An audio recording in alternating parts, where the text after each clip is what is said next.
Shoqata kulturore Vizion M në hapësirat e Inoksit ka organizuar garë mes nxënësve të shkollave fillore Jashar Beu Shkupi dhe shkollës fillore Tefejus. Nxënësit nga dy shkollat ishin mjaft të entuziazmuar, ndërsa pyetjet për ta ishin për gjuhën dhe lektyrat. Profesori i Universitetit Ndërkombëtar Ballkanik Ekrem Destanov tha se kjo garë është organizuar me të vetmin qëllim, e ajo është sipas profesorit të motivojnë nxënësit që sa më shumë të lexojnë.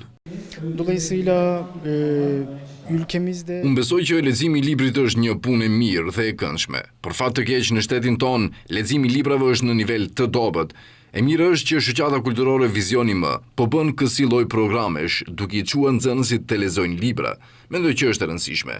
Unë i përgëzoj ata dhe mendoj që do të jetë e dobishme. Duke dashur që mos të kufizohet deri më kaq, por të bashkëngjiten edhe shumë nxënës tjerë në gjithë Maqedoninë e Veriut për të lexuar libra. Programi ishte ndarë në 2 pjesë, ndërsa në garë merrnin pjesë nxënës nga klasat të ndryshme. Për përgjigjet e sakta, ata merrnin mbështetje dhe dua trokitje nga shokët dhe shoqet e tyre. Ndërkaq, për përgjigjet e sakta, nxënësit u vlerësuan nga komisioni i cili u përbënte nga 3 anëtar.